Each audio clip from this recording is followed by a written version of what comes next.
continued from the Sarge's Tale and Octor's Journey playlists.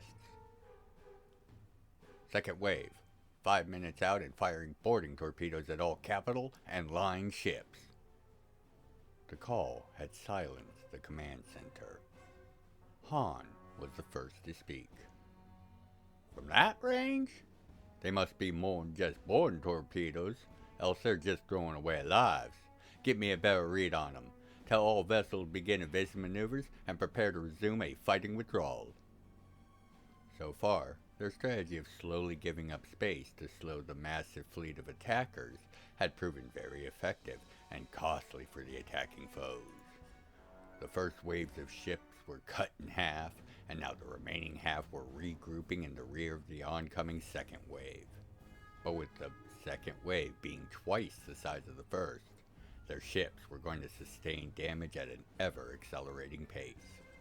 Even with them rotating off the line for rapid repairs after only taking moderate damage, just to be rotated back in as soon as the work was complete, the increase in incoming ships and the weapons they brought to bear would start to inflict damage faster than it could be mended. Hawn was pulled from the thought as each of the torpedoes that had just been launched flashed and seemed to disappear, only for impact reports to begin to stream in from many of the mainline and capital ships. Somehow, the projectiles had accelerated to near light speeds towards their targets, and when the shielding of the targeted vessel sought to block the incoming object, the force of the impact was somehow converted into a disruption field. Most of the ships were able to adapt, or had systems in place to counter such ludicrous attacks. However, as Hawn scanned the incoming reports and data, about 10% of their ships, primarily in the rear lines, were not as fortunate, as red indicators revealed those ships suffered direct impacts and were now reporting 5 to 10 deep burrowing impacts. As the data continued to stream in, the image of a Praetor commander came into being, waiting to be recognized before speaking. Teams have been dispatched to the affected vessels. However, the boarding devices are emitting multiple potent interference fields. Comms and ship control are compromised. They're dead in space. We'll keep you updated, sir. After a nod from Hawn, the image faded, and Hawn looked across the command center. Alright, move to pattern red 2. We have to slow that advance as much as possible. If we fall back past those ships, they are as good as dead. Platform control, begin firing with all stations. Over the next few minutes, the increased weight of fire that streaked across the kill zone their withdrawal had funneled their attackers into, forcing the attackers to slow significantly, but not completely. Nearly half an hour later, Hawn contacted the Praetor leader for an update. I mean no disrespect to you or your men, but surely those boarding vessels can't be causing this much in the way of resistance. Sir, it appears that each boarding system has some sort of expanded or extra-spatial environment within, as none of my teams have reported less than 500 kills so far. All attackers are wearing power armor equivalent to standard realm advanced forces. Most of my men are forced to fight solo, trying to contain the flow of enemy combatants. The image turned its head to the side before looking back at Hawn. Of all the forces dispatched, only one team is within 50 yards of their targeted impact site. Hawn's brow furrowed at the news. Despite their best efforts, the battle line was beginning to have to navigate around the drifting ships and directly start defending them from follow-up attacks. Then, a thought came to him, and he looked at the commander. Can you patch me through to that team? The Praetor nodded, and did so, with a smaller bust of a Praetor forming a moment later, as well as a display from his point of view on the action occurring. Skycon 7, Team Lead. The man spoke while saluting. Report. Why are you so much further ahead than your kin? The form's image widened, showing that he was dressed in very recognizable robes. The same style of robes that Mazzi wore. This prompted Hawn to smile. Ah, disciples of the fist, of course. What is the status of the enemy? Sir, they have sealed the chamber and deployed countermeasures in the adjoining sections. It appears that they are stalling. The signal blinked out as each of the boarded ships began to emit light from their impact tunnels, followed by fire and a series of massive detonations, shattering the ships and launching the fragments into all nearby vessels. By the family, Hawn swore as the damage reports began streaming in. We are down to less than half our strength. The room was a quiet buzz as everyone waited for his next order. Continue the withdrawal. Line and capital ships shift to pattern Red 5. All others prepare to provide cover and fire for the rescue and recovery. Platform control, prepare to initiate torpedo storm in 15 minutes. Rapidly pressing a series of commands into his console, the images of the little ones popped into being in front of Hawn. You have 10 minutes. You and yours. Gather as many of those escape pods as possible. We will lay down covering fire. Hawn cut the feed as soon as they confirmed the orders. Hundreds, if not thousands, of fighter-sized ships then appeared and flew from Platform 1-1's jump field, weaving through the wreckage and using telekinetic fields to snag escape pods and transports in rapid passes before turning around to get clear of the quickly oncoming battle closing in on them, and then jumping back to the forge to allow the rescue to receive treatment. In the few minutes given, they rescued thousands of crew pods from the fate of a slow, cold death in space. The remaining ships fought like madmen to cover the withdrawal, many of the smaller ships having to withdraw themselves along with the rescue craft due to the damage taken in their defense. Just as the last of the damaged ships and their rescue craft charges pulled back behind the lines, each and every face of the defense platform split open in a score of places, revealing massive arrays of single-shot torpedo tubes.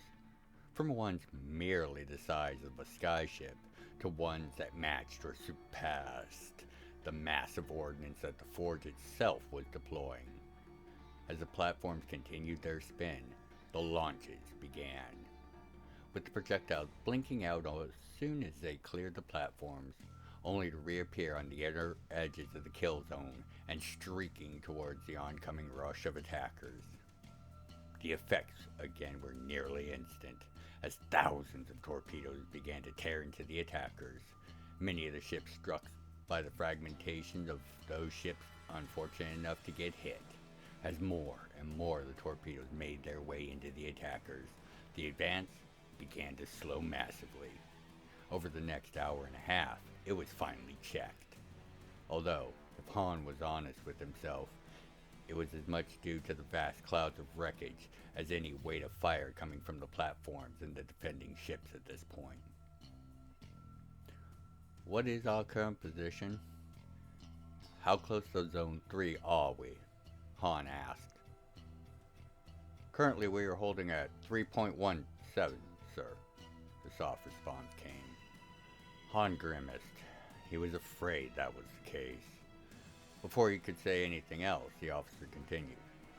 Sensor blockage field is dissipating. Third wave coming in. It's 3 times the size of the first wave. 2 hours until weapons range. Enemy ships are starting to shift the wreckage to form cover. Our platform effectiveness is down 30%. Where is the Cosmos vessel? Hawn asked while scanning the various streams of information. All platforms continue to fire on the lead element. Force them to focus on fortifying instead of trying to push their assault. All vessels shift to pattern Orange 4. What is our current fleet strength and how much are we going to be able to have restored in the next hour? Current strength is around 38%. Repair should get us near to 50 in the next hour 10 minutes. Most of the ships caught in the blast are going to take no less than 12 to fully repair, and the rest, it'll take weeks. Cosmic ship is inbound, but slowly. ETA, 5 hours at the least. What of the ships in reserve? Can we not crew them with the men from the disabled ships? Mazzy inquired. We have 30 some odd capitals along with their support vessels. But even if we start shifting crews over, there's only enough to maybe get 5 of those flotillas running, and there's no guarantee they'll be proficient in operating them, came the reply from the LT. If you were to have the personnel delivered, where would you have them arrive? A voice asked. Grand Auditorium. Only pay save fit. Hawn responded, only noticing the looks from his staff after he did so. But before he could address the matter, a shocked call came from the internal security station. Sir, according to this, about 60% of the lost personnel from the boarded and destroyed ships are now in the auditorium, and they appear to be in prime health? As Hawn looked at the officer in astonishment, instinct made him spring from his seat and draw his weapons, on the presence manifesting just behind it. A tall, winged man, covered in metal cables, stood there, a thin smile on his face. Hawn slowly lowered his guns, a hard look set on his features.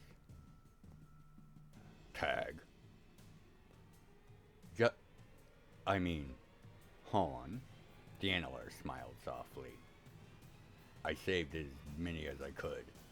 Made sure they got rested and refreshed. They should be good for redeployment. Maz, get all gas to draw the juice. Pulpy. That is not... Tag stopped as he saw Hawn's gun pointing at him once more. If you are here to help, then that will be the last time you even think about lying to me. Mazzy, if you would be so kind. Mazzy, who made sure to approach in the full view of Tag, handed him a small glass. After tilting it back and quaffing it in a smooth motion and handing the glass back, it seemed as if his body lost a dull film over its features. His wings, his skin, his robes, his cable, all now seemed brighter and cleaner. Tag himself seemed to be shocked at the effect. I didn't realize I was so run down. Thank you, Hawn. The tall NLR seemed a bit sheepish as Hawn lowered and holstered his gun. The step was never meant for that kind of use, and you were crazy to try it. Thank you, Featherhead, for saving those you could.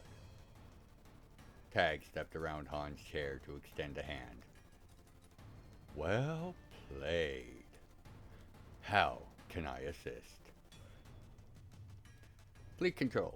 How long till we can get those crews into reserve ships? How many ships will that get us?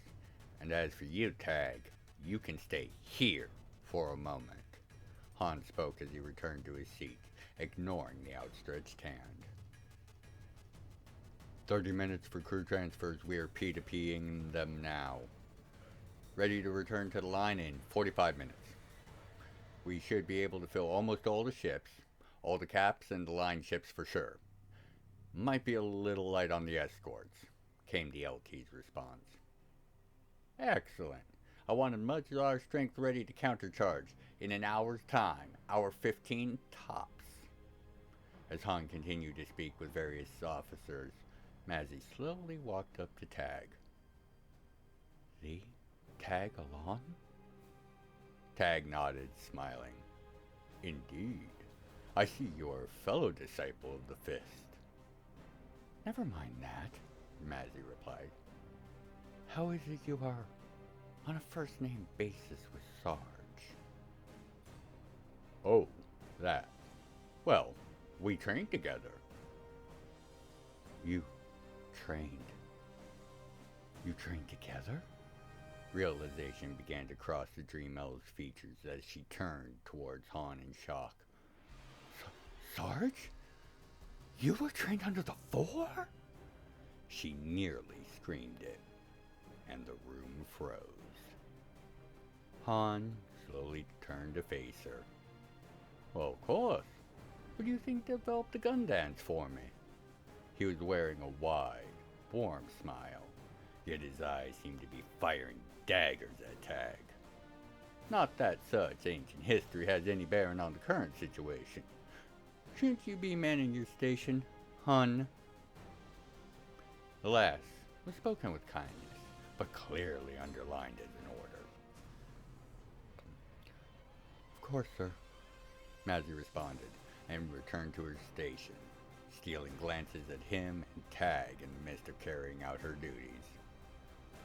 The room began moving as if nothing had happened. Well, the only change being a slightly reduced volume. Over the next hour, everyone except Tag was a blur of activity. Assessing ammunition stores, ensuring that all were ready for whatever counter-push Hawn had in mind. All while the third wave slowly made its way to join the remnants of the first two waves, who had busied themselves with suppressing Hawn's front line while continuing to arrange the wreckage of their fallen into overlapping walls of cover. As the last of their ships rejoined their brethren, Hawn called for a general update. Fleet is back to 65%. Third wave is still 55 minutes out, just entering Zone 2 now. Lead elements have managed to reduce incoming fire effectiveness by 60% with their junk wall. And what is the total number of capitals between the lead and incoming wave? Hawn asked. Lead element still has approximately 350. Along with the 750 on the way, we're looking at just over 1100, sir. And the third wave is crossing into Zone 2? Excellent. Hawn's face brightened. Bring Zone Zero's minefields into phase. We wouldn't want these boys trying to get away now, will we? What is the current position of the Cosmos ship? As they spoke, in the space outside the original battle lines, millions of tiny energy signatures appeared for the briefest of moments before vanishing, as vast waves of hunter-killer minds left their extra-dimensional pockets and activated their stealth fields. None of the attacking ships were likely to notice, but the Cosmos ship most certainly did. Cosmos ship is now slowing, still 45 minutes and counting away from Zone 0. Third wave is now accelerating, came the reply. Perfect. Hawn paused as a soft chime came from his shirt pocket, calling him to draw out a small, palm-sized infotome with a green square softly blinking on its surface, and then setting it on the open arm of his chair. He opened a comlink with the rest of the fleet. All ships, prepare to countercharge, pattern, Red 1. Remain behind the platforms and ensure no breakthroughs. Platform control, prepare to initiate firestorm protocols, spin rate 6, fire rate 5. Begin with the lead elements and push them back. Platform 1-1, begin the advance.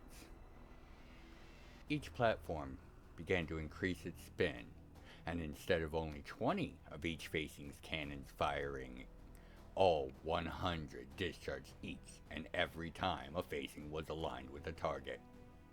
Suddenly, the wreckage that had been oh so effective began to melt under the increased weight of fire, or worse, became deadly shrapnel for the ships in the cover behind it, causing the lead elements to rapidly pull back to their reinforcements. While the arcs and angles of fire continued to chase them, Platform 1-1 and Hawn's fleet firing all guns in direct pursuit of them. The cheers in the command center resounded as they began to flee. Within 30 minutes, they pushed them almost all the way back to Zone 1.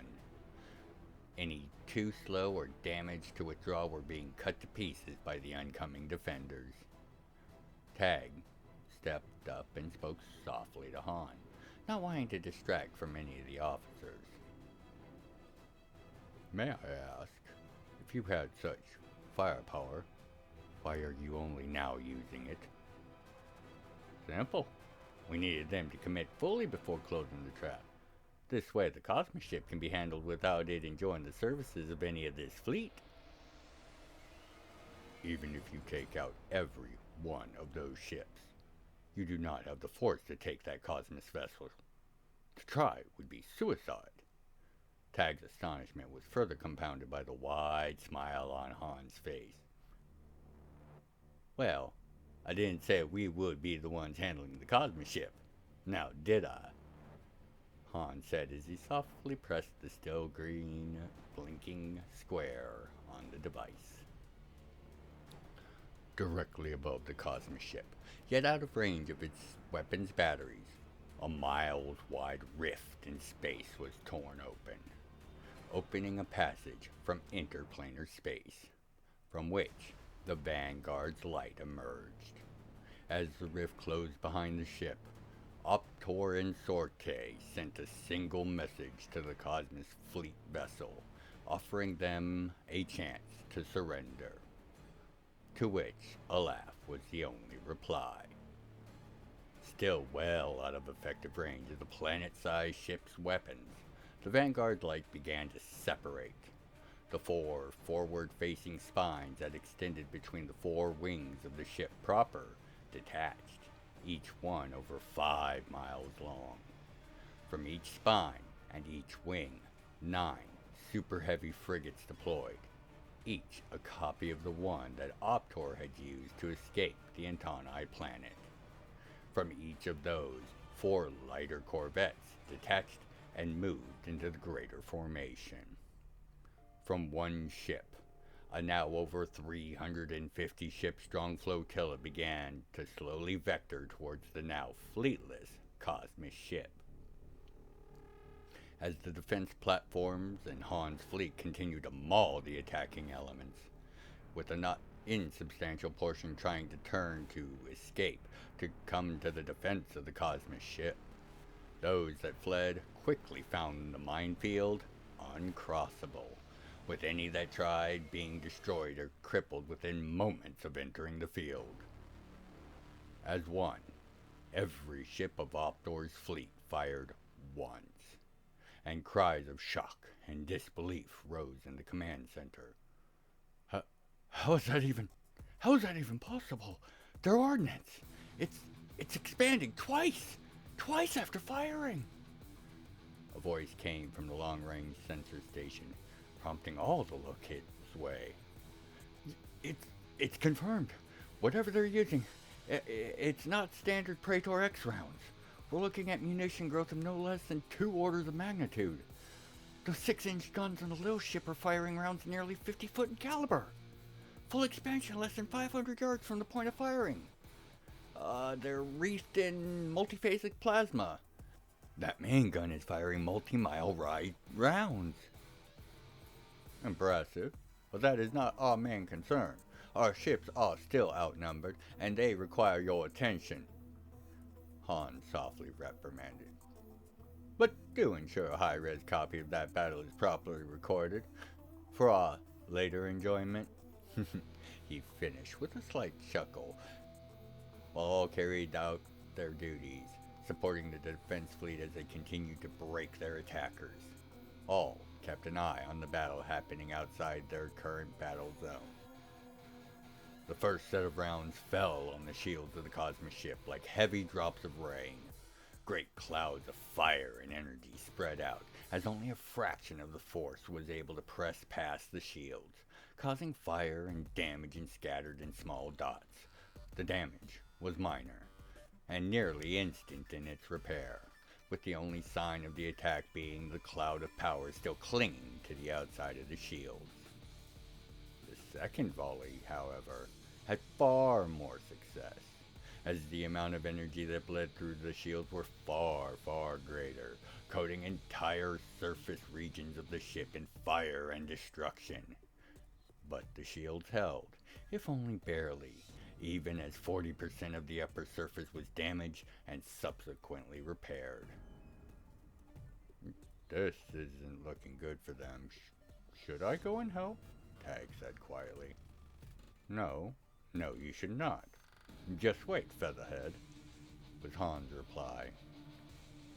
By the time the third salvo was fired, Opdor's forces were just crossing into range of the tens of thousands of weapon batteries aimed their way, and as one, they all fired, hoping to wipe this minor annoyance from space, only for the entire Cosmos vessel to become engulfed in a bright light for several moments before the shield buckled and the contained force of all those weapons was able to escape after melting the outer hull of the entire Cosmos ship. What was that? Tag was understandably confused. Well, I'd say somehow their shield sync system must have failed, and instead of letting their fire pass through as normal, they blocked it. Almost as if someone replaced the backup files for the second line systems. Hawn had a wide grin on his face. Mazzy was less than pleased. So that is why you were there for 3 days? You hacked their repair systems to sabotage? Hawn's smile grew only wider. Only thing capable of overwhelming a ship like that is another ship that size. Or itself. As they spoke, they continued to watch as the 72 frigates began to approach, their third salvo having hit unimpeded by shields or counterfire, making hundreds of deep craters across the surface of the Cosmos ship, many miles deep. These is where the egg-shaped craft began to land and deploy their Praetor forces of infantry, mecha, and all the other craft of war, which began to stream forth, cutting through auto-mended seals and bulkheads, and gaining access to various halls, corridors, and containment areas. Each ship has about 1,000 or so Praetors, Hawn began, along with the best gear that they have ever come up with. Did you know they were created to clear the Expeditus Primus originally? Compared to that, this should be a cakewalk. Within an hour, nearly every ship that had not been destroyed had surrendered, along with a general surrender of the Cosmos ship itself. Its captain and commander was wise enough to realize he had been outplayed, and did what he could to spare the lives of his men. His men, however, fought for several hours more, believing the orders were coerced or fake in some way. By the end, over 15 million prisoners were captured, with the attackers' losses reaching several times that. Likewise, over a third of Hawn's fleet was destroyed, with no less than 1 million of his own dead. But the forge had been held, and the attackers stopped. Those captured were being held in specialized prison ships while their fates were decided. Meanwhile, the Cosmos ship itself was taken to be rebuilt by Nomad's forge, while the Vanguard Light and half the remaining fleet prepared to leave. Opdor's support was predicated on the assistance of these ships for his own task, and as they exited the range of Nomad's forge sensors, Hawn prayed for their success, and that it would come at a much lower cost than his own. To be continued. If you'd like to contribute to the further exploration and explanation of the realms, please consider leaving a comment, a like, and sharing the video around. I read all the comments and make efforts to reply to each. Thank you for helping to grow the channel, and know I look forward to each and every one of your comments. Other methods of support can be found in the channel's description. Thank you for watching,